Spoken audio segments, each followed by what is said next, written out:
Kepler Bradley, nice to have you on this episode of On the Mark.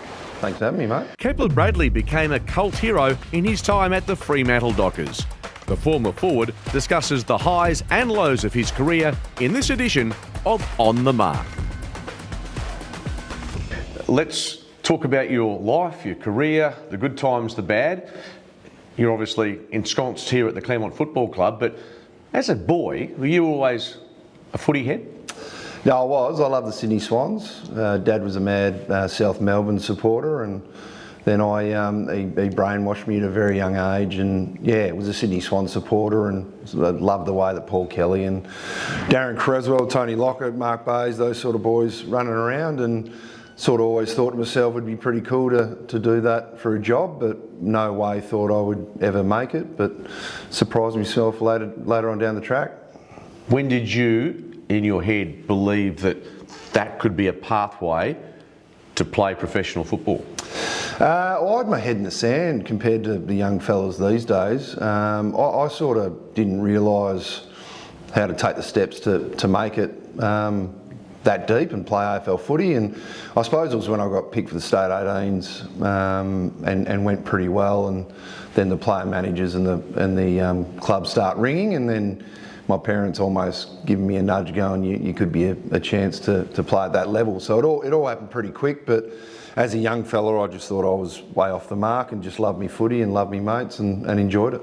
Talk us through your memories of draft day and hearing your name called out. It's changed a lot now in terms of the coverage, but was at his office in West Perth, I reckon about 6 a.m. I think the draft happened about 9 a.m. Melbourne time, so yeah, it sort of happened really quickly, and yeah, Essendon picked me at pick 6, which was about 10 past 6 in the morning, and then and yeah, sort of all unfolded from there, and a day later I'm on a plane and relocating, and yeah, went to Melbourne for 4 years. How did you cope with the initial move? Young players going into state, support may not have been what it is now. Yeah. How was it for you?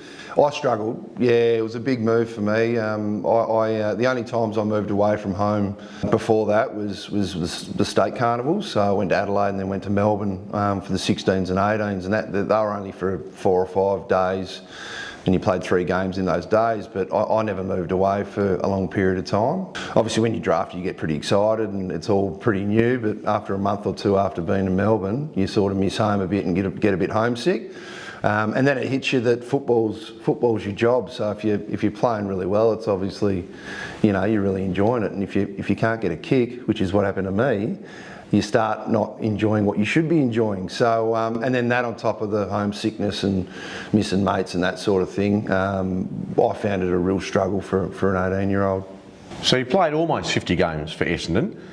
You touched on it there, but how would you reflect on your time there as a young man, learning about life, about professional sport? I had to grow up pretty quick. Yeah, believe it or not, when I was 17, I didn't know how to take money out of the bank. So there was a lot of things I was probably too sheltered from, but yeah, moving to a host family and trying to get to know them, and then obviously playing for Essendon, who's a massive footy club and have a massive following, and then sort of gone from no one really knowing you to a lot of people sort of knowing who you are and what you're doing, and when you went out or playing footy and you played bad and you're in the grocery shop and they sort of put their 2 bobs in. Yeah, it sort of snowballed pretty quickly into like it's pretty full on. But yeah, I sort of just tried to play the best footy I could, and yeah, it went from there. Talk us through the discussion that came when you realised your time at the Bombers was up, and maybe there was a new chapter hopefully arriving. Yeah, well, halfway through the year, in my last year at Essendon, I was there for 4 years.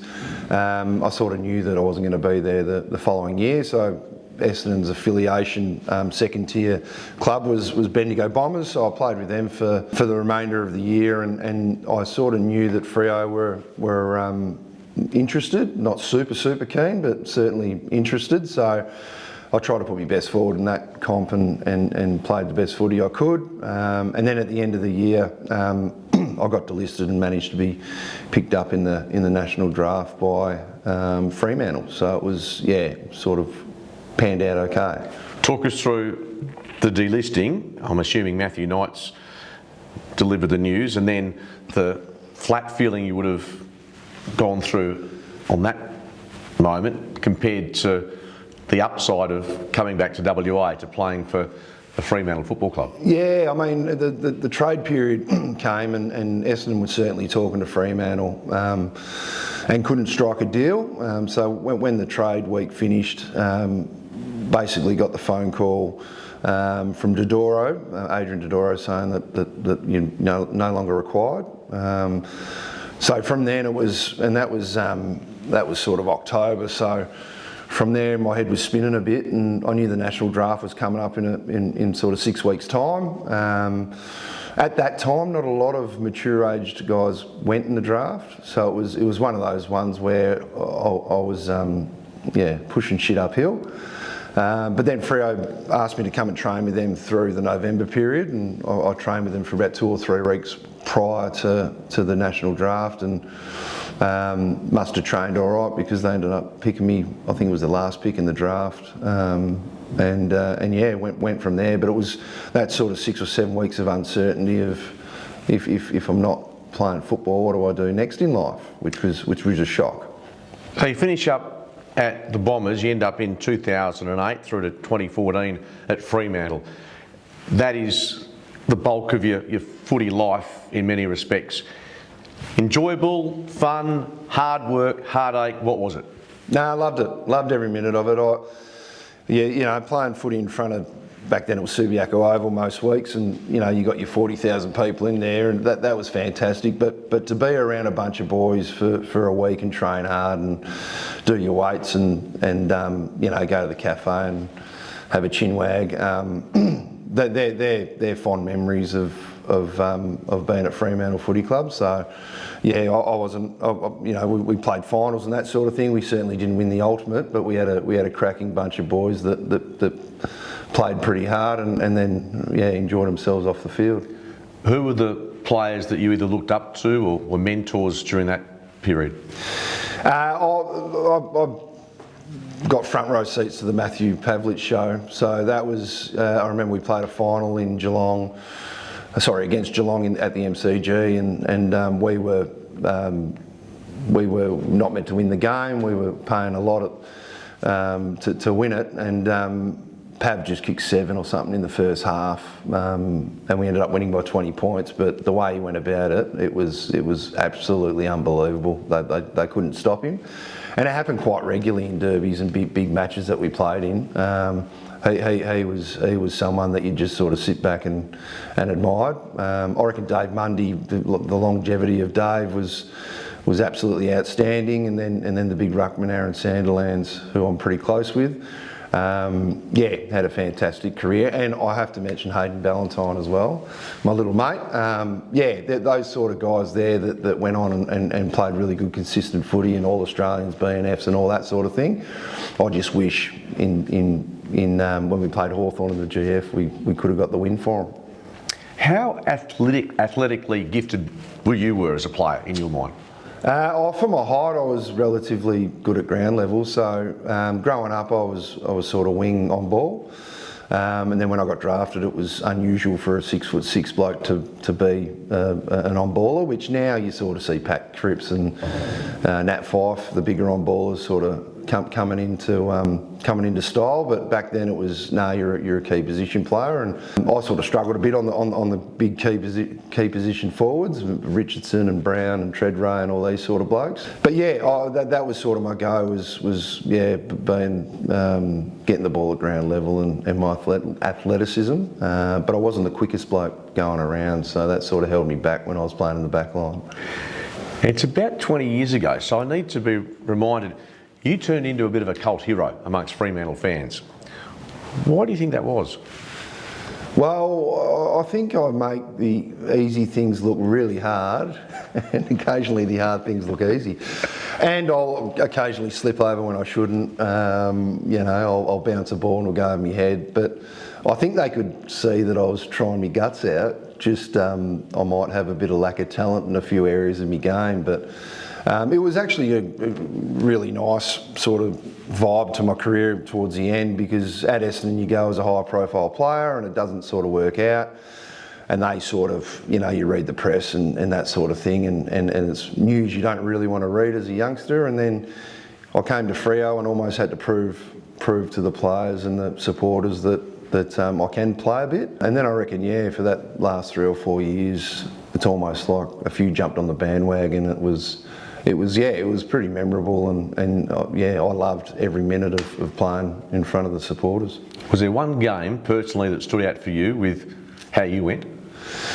Well, there was a game against North Melbourne when I was battling to get a contract, and I managed to kick 4 and have a bit of the ball, and the following Monday I got a 2-year contract. So it was, which was big for me because I played for 11 years and signed nine contracts. So I always say to Dustin Fletcher, he's beat me in every stat under the sun, but I've signed more contracts than you, even though he played for about 21 years.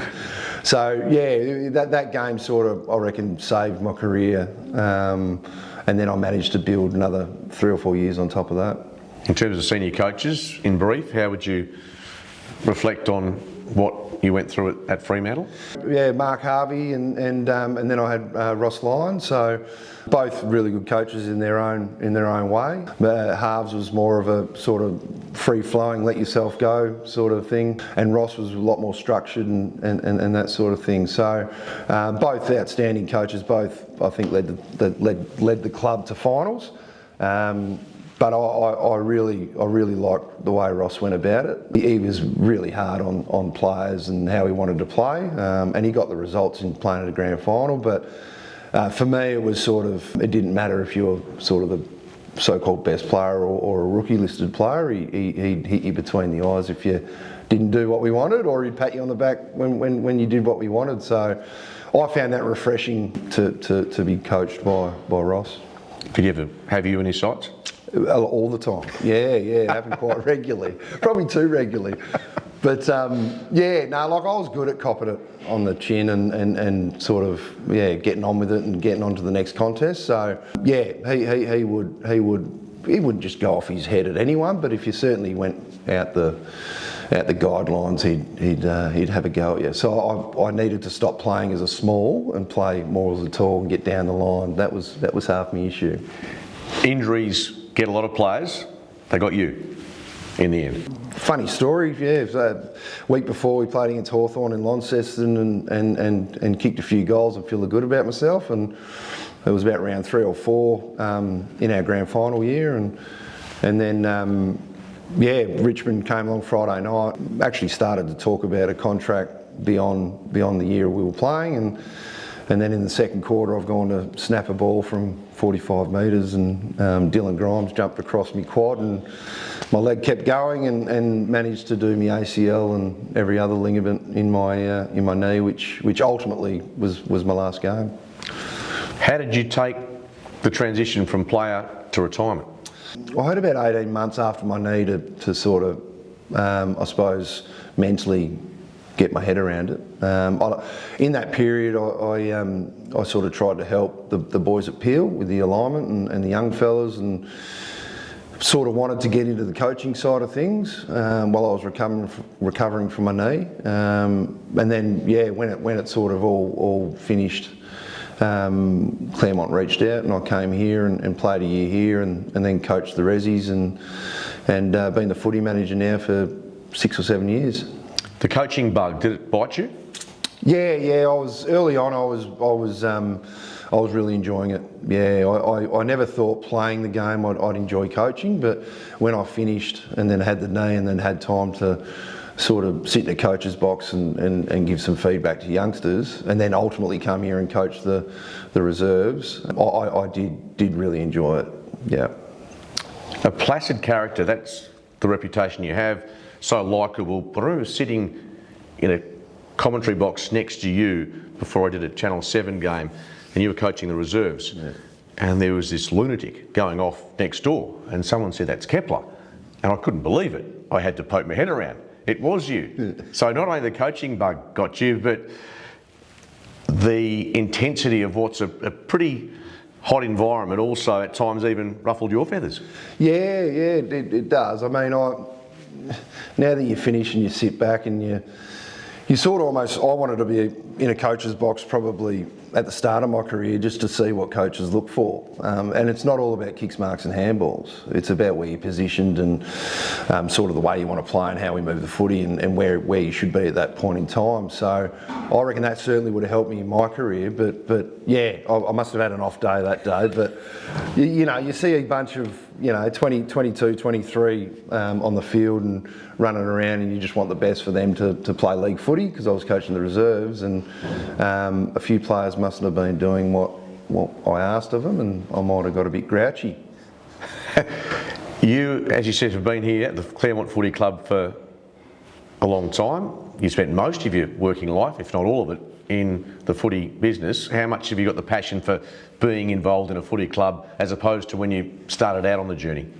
No, I love it here. It's been fantastic, and they really wrapped their arms around me when I finished my career. Most players when they finish are uncertain what the next step is, but I was fortunate enough to meet Daryl Panizza, the games record holder, at a coaching course, and he got me across the line over here, and so I played and I coached and footy manager, and 11 years on I'm still here and loving it.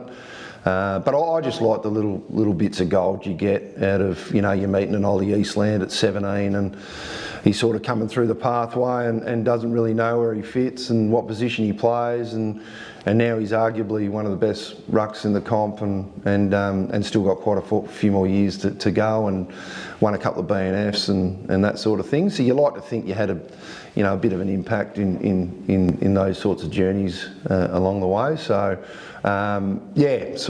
that's why you're involved in footy and trying to help and develop and teach the players to be the best players they possibly can, and ultimately win a flag, which are very hard to win.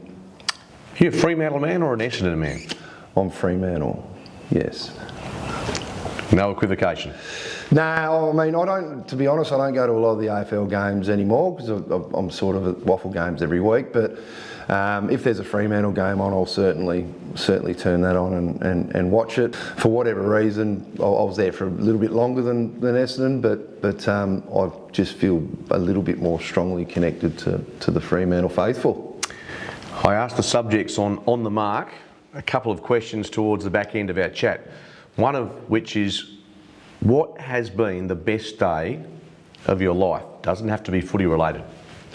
Can I have two? Because I'll be shot if I don't say the other one. Obviously meeting the missus and marrying the missus, Vanessa. So we've been together now for 7 years, married for 7 years. So that obviously had a big impact on my life. And then I've got Arthur and just had two twins. So I've got 3 kids, which obviously has had another massive impact in my life. So to meet Vanessa and then build a family's been probably the highlight so far. The twins, girl, boy. Girl. Welcome to the club. Yeah, it's a fun ride, isn't it? Yeah. I mean, it's as hard as it sounds. But you see their faces in the morning and that sort of thing. And I've got to admit, Vanessa does majority of the hard work there. But it is full on with 3 kids running around, but all worth it. Best day of your life or days? Has there been a day that has left you thinking, gee, I'm struggling here, it's tough, whether it's personal, whether it's footy, that's sort of floored you for a period of time? Yeah, well, I think it'd have to be when I did my knee. So, yeah, you sort of hear 3 cracks in your leg, and you hit the deck as a 27-year-old, and I automatically thought it was a broken leg. So I thought, I'm done here and that's it. And I was laying on the ground at Subiaco Oval. The physio came up and notified me it wasn't a broken leg, but you've done your ACL, which is probably just as bad. But I remember just grabbing the 2 physios and walking off the ground, and water was coming out of my eyes. I'm not too sure what that was, but deep down I knew that was probably going to be the end of my career, because when I played I needed to be at 100% to compete with the superstars that are out there. I couldn't roll around at 85% anymore at that age. So yeah, that was pretty confronting, sitting on the bench for the rest of the game thinking, I think I've just played my last game. Finally, Kep, what will you be doing in 10 years from now? 10 years from now, I probably think I'll be stepping away from the footy scene, seeing though I've been involved at a reasonable level for 20 odd years. I've always had this fantasy of owning my own lawn mowing business. So yeah, in 10 years' time, if I'm out there and I've got a lawn mowing business, please hit me up for some work. I'll tell you what you'll also be doing. You'll be the father of teenagers, most likely, or thereabouts, so you'll need to be on your best behaviour. Absolutely. Kepler Bradley, thanks for joining us on the Mark. We appreciate it. No worries. Thanks for having me.